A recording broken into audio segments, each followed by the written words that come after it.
Today in Pros Park Pass, we're going to learn who is Harold and what is he? The Matterhorn is one of the most iconic things in all of Disneyland. In fact, it's all of California as far as I'm concerned. Which is why we are so excited to reveal all the secrets of the Matterhorn Bobsleds and maybe learn some life lessons along the way. Speaking of life, it's our birthday month! We are celebrating by giving you, that's right, you, gifts! Head on over to our Instagram to find out how you can win this sweet Pirates of the Caribbean battleship or this Haunted Mansion life game, or should I say afterlife. Make sure you follow us because we'll be having more giveaways coming on up.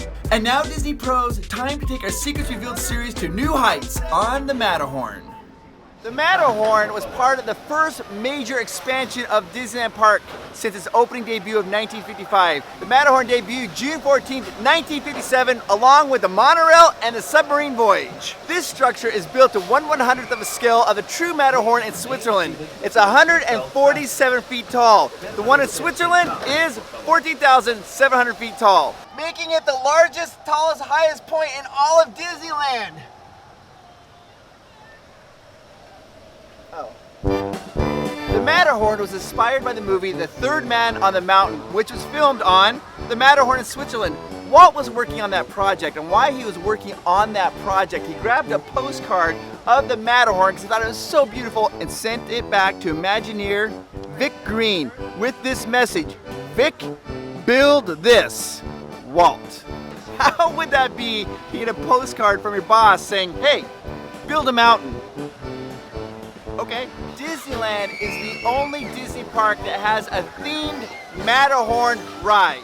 The Imagineers use what's called forced perspective to make the mountain appear much larger than it really is.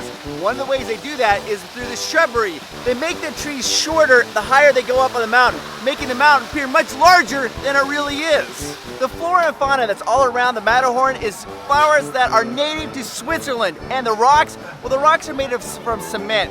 But the cement is made to look like granite, which is found all around Switzerland. In 1978, the Imagineers added the Abominable Snowman, or is he a Yeti? I don't know, but they named him Harold. Harold. Now I gotta find out, is it an Abominable Snowman or a Yeti? What's the difference? Is there a difference? I don't know. Put down in the comments down below. I'm gonna go find out. Let's go ask a cast member. Claire, I got a question for you. Is Harold an Abominable Snowman or a Yeti? I believe he's an Abominable Snowman. I have to go Yeti. He's a Yeti. A Yeti. A Yeti. It's a Yeti. It's a Yeti. Well, I'm concerned with the Abominable Snowman. It's a Yeti. Abominable Snowman. I want to say it's a Yeti. I'm going to say Abominable Snowman. What's the difference? I don't know the difference. This has become a mystery. Is he an Abominable Snowman or a Yeti?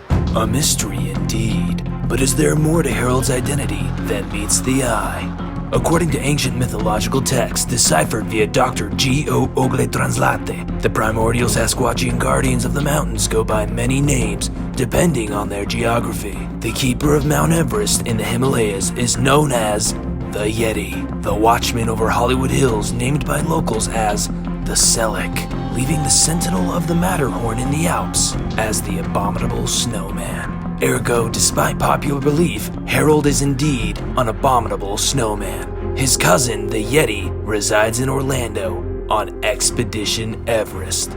Plus, he's called the Abominable Snowman on the Disneyland website. Okay, thanks, bye. In 1978, they also moved it from one car to two cars, forming a train. Like that.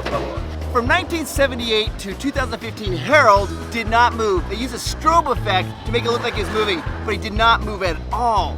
Then in 2015, they did a whole update for the 60th anniversary of Disneyland, and now he moves and he's amazing. He's like, rah, he's lifelike, it's crazy, eyes glowing and everything.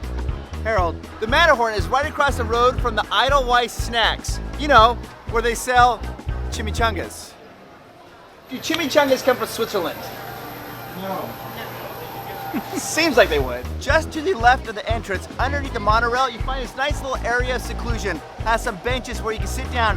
One of the biggest myths about the Matterhorn is the basketball court. The story goes like this. That Walt wanted to build the Matterhorn. The city of Anaheim said you can't build a fake mountain. So Walt says, well, it's not a mountain, it's actually an arena, and put a basketball court in it to build a mountain. That story is not true. There is a half-court basketball in the Matterhorn. Saying a half-court is kind of generous. A basketball hoop is being hung up there.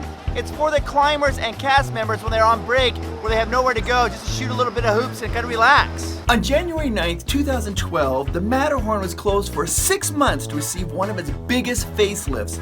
Throughout the years, the Matterhorn had been painted and repainted, resulting in a mostly white mountain.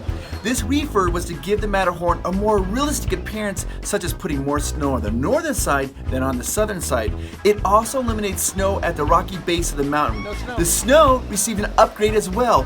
Glass beads were mixed in with the white paint, creating a glittering, reflective snow effect.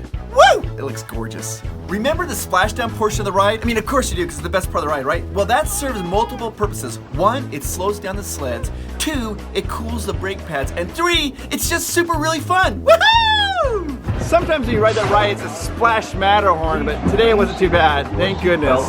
There are 2 tracks of the Matterhorn Bobsled. There's the Fantasyland side and the Tomorrowland side. The Fantasyland side is actually faster by 1.1 feet per second. The Fantasyland side takes 2 minutes and 50 seconds to finish, while the Tomorrowland side takes 2 minutes and 40 seconds to finish. A lot of people think the Tomorrowland side is faster because it's rougher. It's predominantly on the inside track, meaning there's more drops, it's more jarring, feels like it's faster, but it's slower. This ride can be quite jarring, so just be aware. There is a height requirement. You have to be 42 inches tall. Keep that in mind. I always thought these flags would make amazing pins for the Disney pin traders, but I was told that they can't use those flags because they're actually different states in Switzerland and there's some kind of rights to it. I don't know if that's true or not, but it's pretty interesting. There are 3 different ways you can ride the Matterhorn. There's Fast Pass, there's just a normal wait in line, or a single rider. Now, when you get a Fast Pass for Matterhorn, it's kind of unique because one side's for It's a Small World and the other side is for the Matterhorn. So make sure you're getting the right Fast Pass. Don't worry though, It's a Small World has a little placard letting you know. The Matterhorn is a very popular ride, so lines can get kind of long. But you can get a Fast Pass, or I would recommend, if you don't mind, getting a single rider. Because of the configuration, there's 6 people per car. That means there's a weird, like, people get in like odd numbers and things like that. So you'll get on a single rider line, 10 minutes, boom, you're on the ride. What we want to know is who does a better Matterhorn jig, me or Amanda?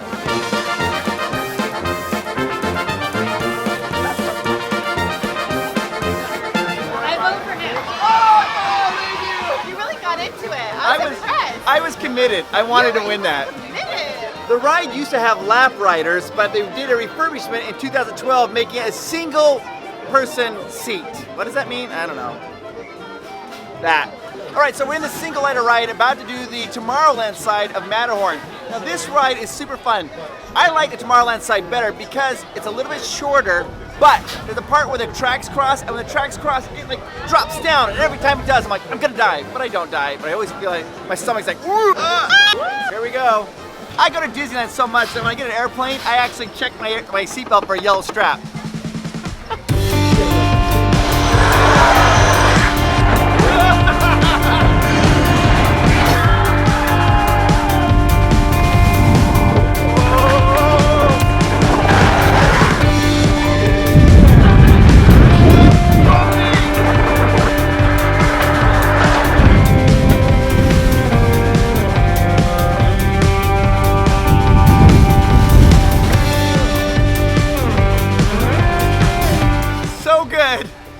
So good. Matterhorn was the very first steel tube roller coaster ever.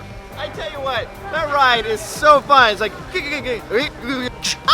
the end of the ride, you can hear some very famous lines. Everybody knows them. Remain seated, please. That was changed in 2005 to remain seated, please.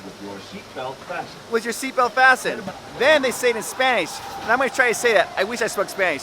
Permanentes sentados, por favor. Hey, if you love the Matterhorn as much as I do, you can actually eat a Matterhorn. It's so good. Yep, the macaroon and the Matterhorn go together like churros and Space Mountain, which is why we did the Space Mountain Churro Challenge. When I rode Space Mountain as many times as I could, eating a churro between each launch. To see how that went, click on this video right here. I hope you learned something new today. If you haven't, well then just watch it again. You can also watch videos here and here about other parks, other things, other cool things about Disneyland. Become a Disney Pro with us. Don't forget to hit that subscribe button though. Hit subscribe and that notification. Have a great week, everybody. Talk to you later.